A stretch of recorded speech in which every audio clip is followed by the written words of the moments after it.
Now, Nick Pope, a man who hasn't been on this show for a few years, the man who used to be the official Ministry of Defence, government in other words, UFO investigator. He left the MOD. He's now in the United States.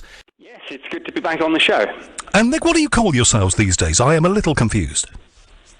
Well, I guess I do a whole range of things. Consultancy for Hollywood film companies and some freelance broadcasting and journalism. But I think one of the things that I enjoy most is my association with various sci-fi movies and TV shows. And that's consultancy, it's spokesperson work, it's public relations. And I've been involved in some of the biggest and most iconic shows and movies of the years, and it's great fun. And I've written a bit of sci-fi myself, of course, so I come at it with two hats on, my former MOD UFO investigator hat and my sci-fi author hat. Now look, we've all got to make a living and we all have to do what we have to do. What would you say to those serious and hardened UFO people out there, and you know that they have their say online about you, and some of them love you and some of them don't, who would say that you've sold out the serious investigation to go to Hollywood? Well, I would say, firstly, get over yourself. If you can't have a little bit of fun in life, what's it all about? But the other thing is, I think that what I do when I'm involved with some of these movies and TV shows is try to add some authenticity, some realism. And people often complain and skeptics say, all these UFO sightings and alien abduction stories, they get it all from sci-fi. Actually, no. It's as much the other way around. If you look at shows like The X-Files, you find that people like Chris Carter, the creator and lead writer, does research so well. He goes out into the UFO community. He's been to conferences, he's read all the stuff. So when you see that kind of thing in shows like The X-Files, it's because the work's been done properly. So in one respect, I would say that hopefully I am adding that authenticity. I mean, this was my government job, and if I can bring a flavour of that to some of the fiction, then I think that's a good thing. Okay, we'll talk a little bit more about that in a while, but I want to talk about that government job because a lot of people today will be very surprised, possibly gobsmacked, at the fact that you were employed by our Ministry of Defence to do something that so many of us would love to have done for a living, and that is to collate reports from the public and members of the armed services, police and whatever, of strange and anomalous phenomena in our skies and around our nation. Talk to me about that job. Well, the job itself dated back to the 50s, and it's to the fact that people, often our own Air Force pilots, were seeing things, strange things in the sky that they couldn't identify, and sometimes tracking them on military radar too. And we were not in the business, and nor should we have been, of ignoring those kind of high-quality reports. Now, that job ran for many years. I did it for much of the early 90s. I should say it was only one posting out of a much wider 21-year Ministry of Defence career, which saw me do all sorts of other weird and wonderful things too. But I very much enjoyed the post. As you say, it's a job that a lot of people would absolutely kill for, I'm sure.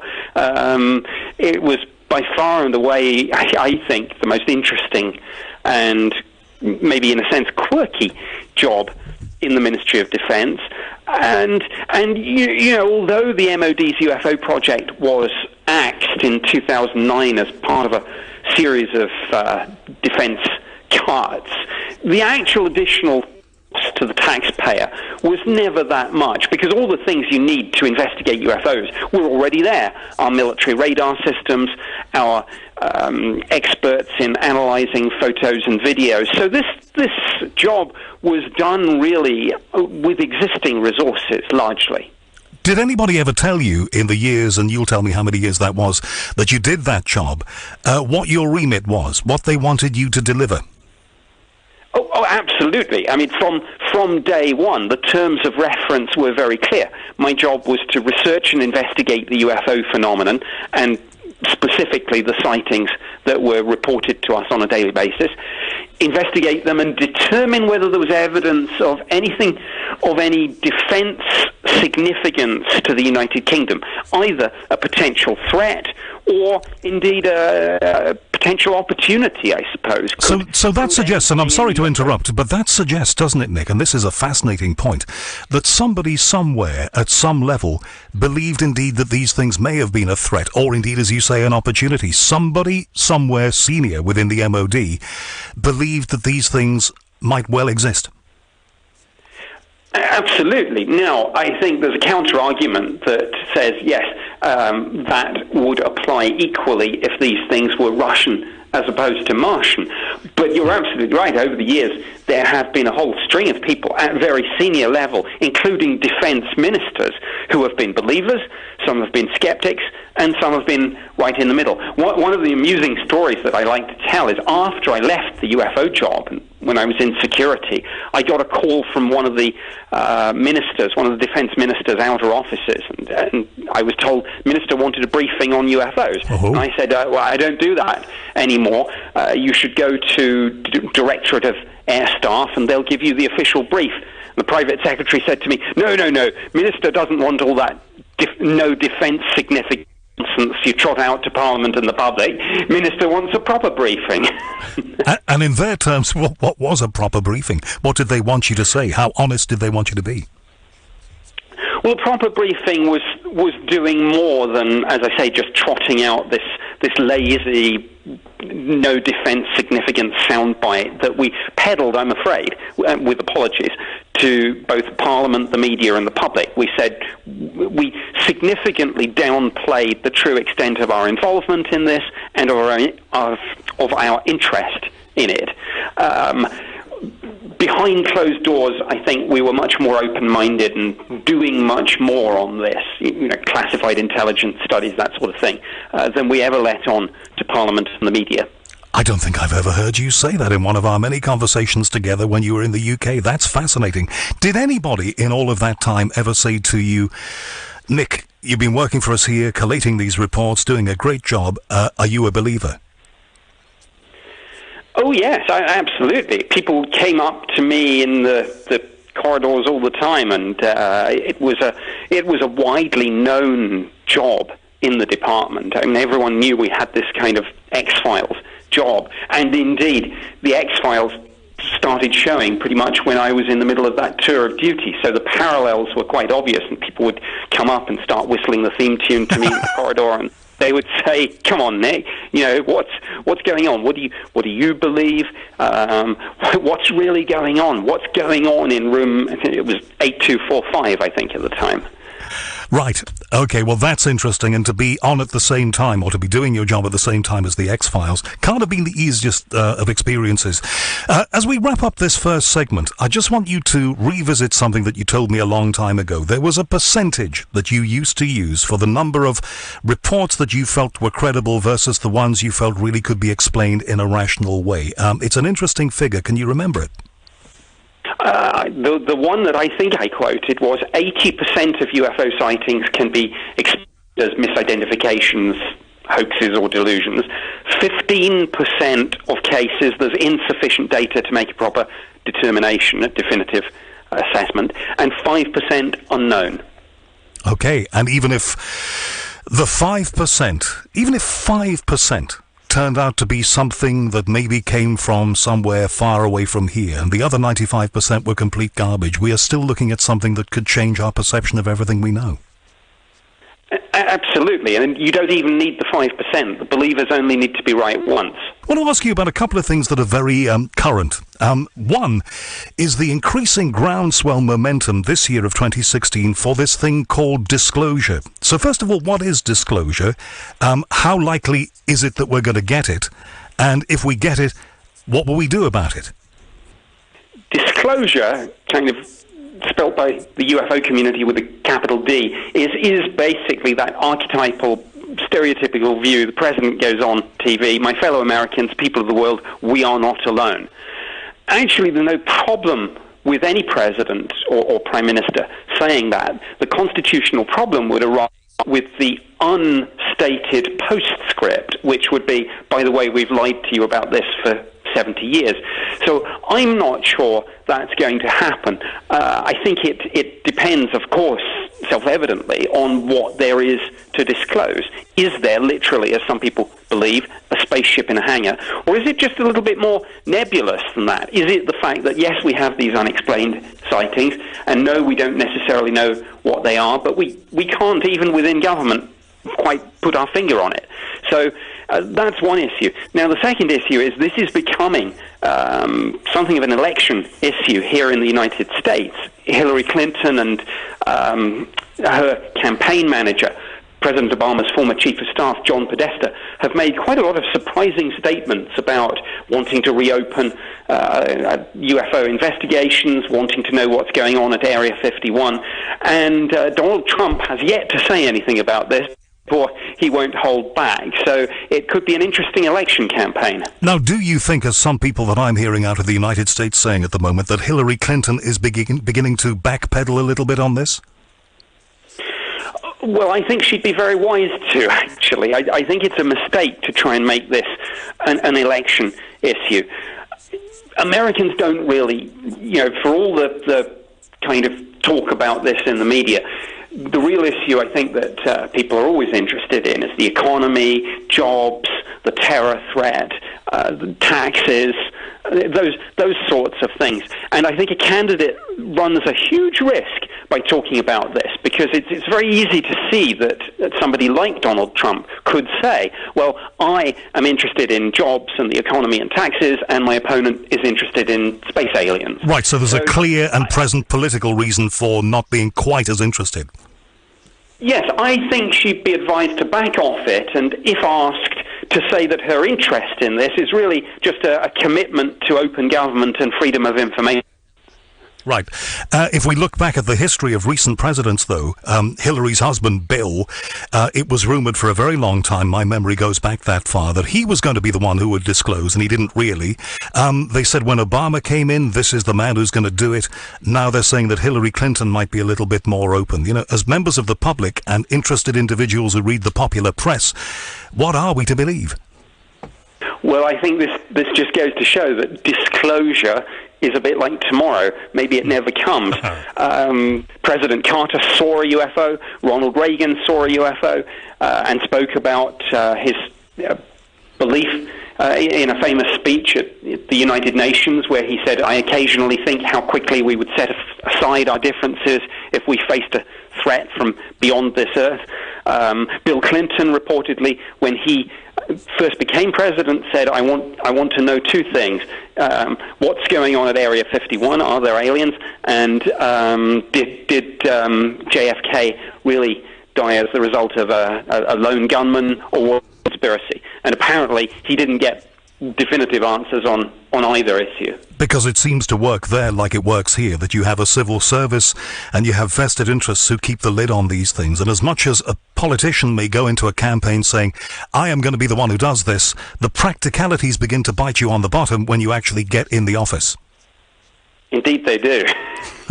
Okay, there is a great groundswell, though, still building. People like Steve Bassett, who I know you will know and have done conferences with, he is saying that they're going to lobby Washington even more intensively than they have in the past, and they are going to get disclosure. Do you think that him and people like him have any great hope? Well, I'd like to think so, but again, I think there are bigger issues that really affect most people. And earlier you said, what, and we haven't gotten onto this, you said, well, what would happen if there was disclosure? And in a sense, yes, it would be, I suppose, the most astounding and amazing announcement of all time. We'd still all have to go to work the next day. We'd still all have to pay our mortgages, pay our taxes and things. So, you ask what would change? The answer, I think, is everything and yet nothing. Once you told me that you felt the Rendlesham Forest case, which of course is Britain's most famous UFO case, and I think, were you in post in 1980 when that happened, or was it before your time?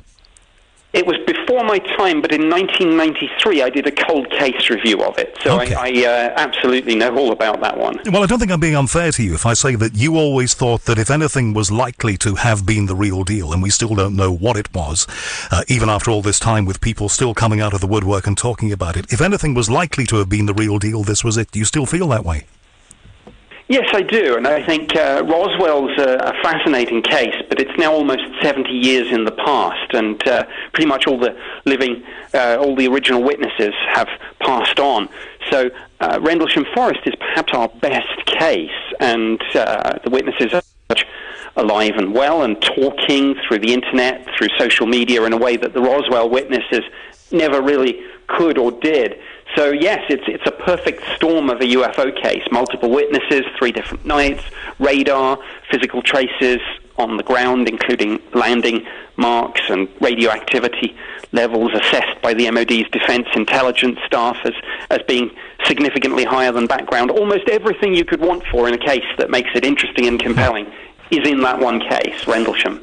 You're in the US. It's harder for them if they were inclined to get you, so you can tell me this now. This year it is being claimed, I think 1, maybe 2 radar operatives have come out and given their testimony to various people. It is claimed that there were nuclear weapons being stored at RAF Bentwater's Rendlesham Forest, and that is what any ET contact may have been about. Can you confirm tonight that there were nuclear weapons there? I can't neither confirm nor deny that. I am still bound by the Official Secrets Act. I'm not a whistleblower.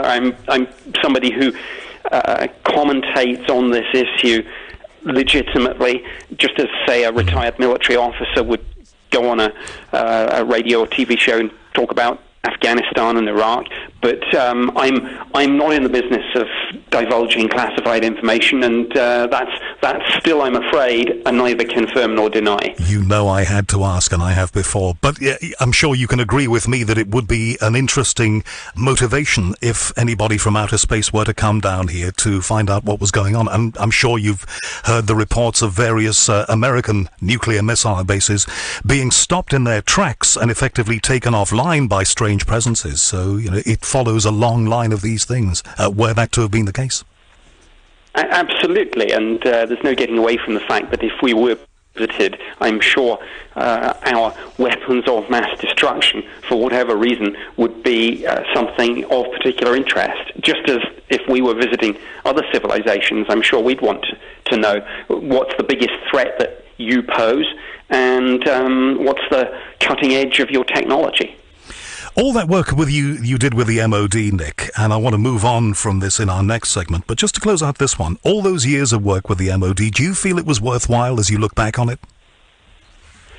Yes, absolutely. It was, I think, the most fascinating job that I did in my wider 21-year career, and hopefully I took forward our understanding of this, even if not necessarily in terms of anything for public consumption. But all that research and investigation I did is out there, and indeed some of it is now being declassified and released by the government itself.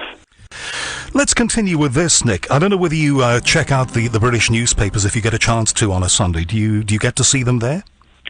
No, but I look online when I can, so I try to keep up to date. Well, fascinating thing in the Sunday Express today, you may have seen it, you may not, that seems to be exclusive to them. A former soldier in a new book apparently claims that he was repeatedly abducted by aliens and even subjected to mind control experiments that involved the British Army. Astonishing claims, says the paper, made in a new book about the life of a man called Bill Brooks. He's 66 now. The book is called 44. That was the age he was when he had his first abduction experience, it is alleged. Mr. Brooks apparently claims in the book, ghost written by an alien abduction expert called Joanna Summerscales, who I'm going to try and get on this show at some point, you may be aware of. Apparently he first began being taken onto spaceships as a child. I'm not expecting you to have seen this, but what do you make of it?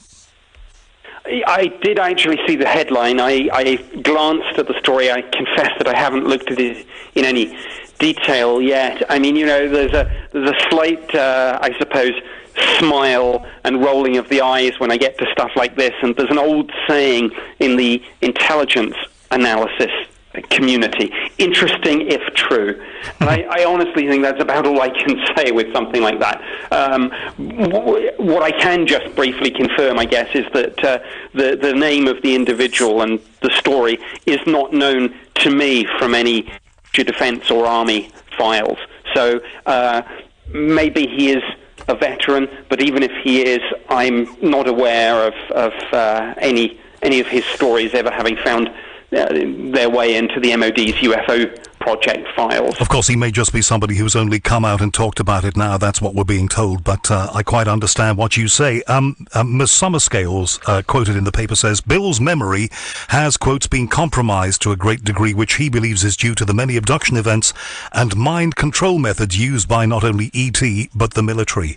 The MOD denies the claims, says the paper, and says it has no involvement in mind control or aliens. I'm guessing that would be the kind of response you would have expected and might even have issued yourself. Absolutely. I mean, I think there's no getting away from the fact that the Americans did dabble briefly in mind control back in the 60s. You know, there were programs looking at, for example, LSD. There was a program known as MK Ultra, and various governments have had so-called remote viewing projects. And the flip side of that is remote influencing. But I do not believe the British government has got involved in any of this. We had a remote viewing project or study a few years ago. That's been declassified now. But all these stories of the military themselves abducting people and doing things like this, I'm afraid that sounds to me more like science fiction than science fact. I've interviewed over the years of doing this show in various places a lot of people who claim that they have been abducted. Some of their stories have remarkable similarities. Some of them go off at all kinds of tangents. One of the people that I have talked to who seems to have his feet very firmly nailed to the ground is a councillor in Yorkshire, in Whitby, called Simon Parks. I did a whole hour with him. I'm sure you're aware of him. He says he's been abducted his whole life. His claims are truly extraordinary, the extent to which they, in inverted commas, have had contact with him, he says. What do you make of stories like that? Again, I'm afraid it's the old interesting if true thing. You know, I would say, and I'm not being entirely tongue-in-cheek here, I'm saying all these people who claim to have been abducted and taken on spaceships, you know, just next time you're up there, just take one little artifact. You know, all we need is some little widget that says made in Alpha Centauri or something. Get it to the scientific community, have it analyzed, and then we can stop debating about this. We'll know. You are so well connected. You're in the United States now. You know a lot of people. You and I have talked both off and on air about all of the things that you know and the people that you come into contact with.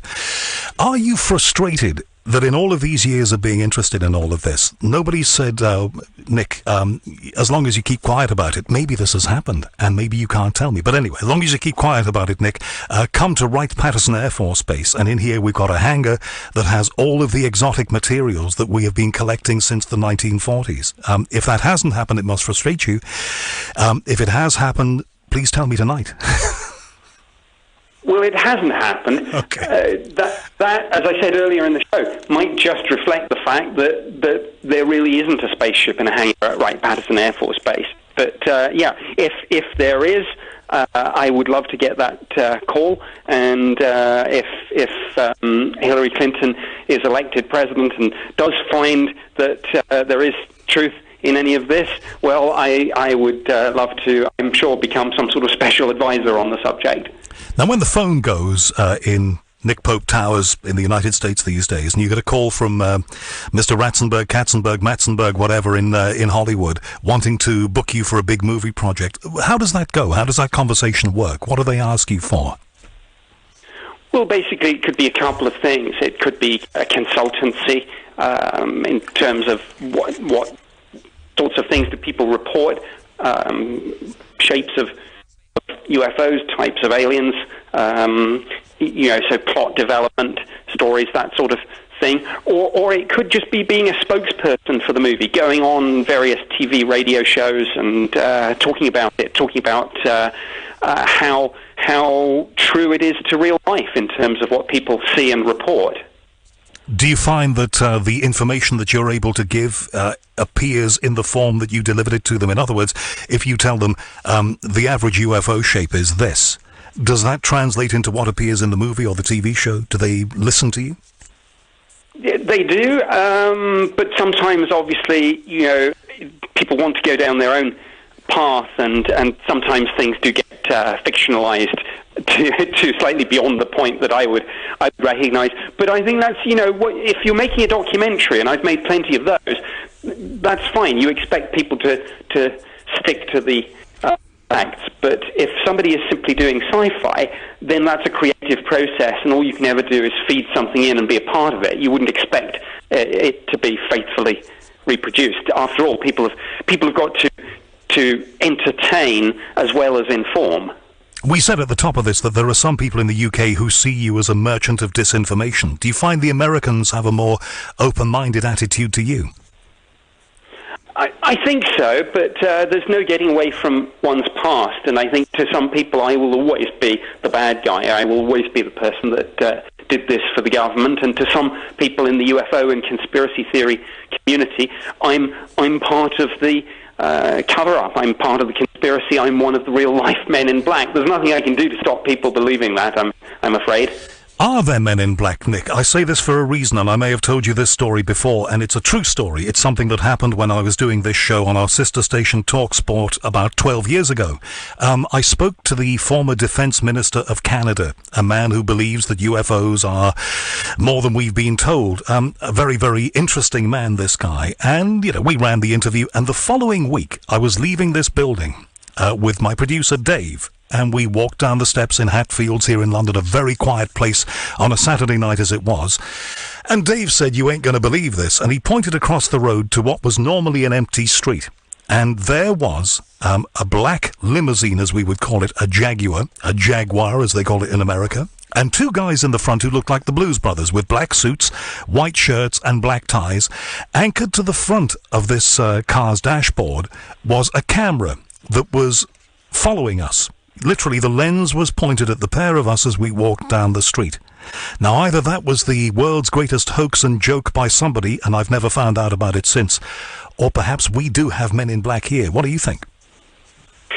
Well, it's possible, but on the other hand, if you were really wanting to conduct covert surveillance, I don't think it would be done in such an obvious way, in a way that conforms absolutely to the stereotypical view of this. I mean, I think if it was real-life surveillance, it would just be a battered old Ford, and you wouldn't even see the camera. So I'm afraid for something like that, I do suspect either it was a practical joke, or people on their way to a costume party, or somebody shooting a movie, or any one of a number of different possibilities. But in one way, that drawing attention to yourself is the last thing that you would do in genuine covert surveillance. And the name of that Defence Minister, of course, Paul Hellyer, it's just come to me. When you left the MOD, did they allow you to take the files with you? No, absolutely not. Having said that, the Ministry of Defence is pretty much coming to the end now of what will be an 8-year program to declassify and release this material and publish it at the National Archives. And I've been involved in that process as a spokesperson. I've written feature articles in the media every time some of these files are released. So, yeah, I didn't get to keep them, but I am now getting to see them again, which is something of an interesting blast from the past. As they're being released, presumably. Yes, indeed, or just a little bit before so that I can preview them. Really? So you do get a chance, you do have a little bit of special access. Of all those cases in all those box files, which is the one that in the years that you worked for the MOD was truly unexplained for you? Well, I think one called the Cosford incident from 1993, where we had, over a period of about 6 hours, sightings up and down the country, multiple police witnesses, and 2 Air Force bases, RAF Cosford and RAF Shawbury, were overflown by a huge triangular-shaped craft, which was virtually hovering on occasion, and then shot off to the horizon at immense speed, and we never explained that one, needless to say. And presumably you talked to witnesses, and if you did, what did they tell you? I interviewed all the witnesses, as I say, lots of police, lots of military, one civilian who said that at first all he saw was the stars just appearing to go out one by one, and then he gasped in shock and horror as he realized that they were going out because a huge object the size of a football field was just silently passing over his head at a height of maybe no more than 200 feet. These seem to be like common factors in these cases, and a number of people that I've spoken to who say that they saw something of enormous size, the size of a football field or something of that order, often moving at enormous speed or moving slowly and silently. These all seem to be common factors, but even after all of these years of similar reports in the United Kingdom, certainly, we're still no closer really to knowing what these things are. We're not. It's a genuine mystery. We might never get an answer, or we might get an answer tomorrow, and that's one of the fascinating things about this, and that's one of the reasons why I stay involved and interested. Right, and what do you plan to do next, Nick? What's the next project? Is it a work of fiction, another movie? I'm working on a couple of fictional ideas, actually unrelated to UFOs. My last job was in security, so I'm thinking of writing a sort of terrorist-based techno thriller, but I'm also doing plenty of TV work here in the US, Ancient Aliens, NASA's Unexplained Files, and working on a couple of ideas for my own show, a sort of Nick Pope Investigates. Right, I'm surprised actually you haven't done that already. The time will come, Nick, Absolutely. And when it does, if you need a narrator, here I am. Nick Pope, lovely to talk with you again. We'll catch up again in the future. Thanks very much for being here, and enjoy the rest of your Sunday. Thank you very much. You too.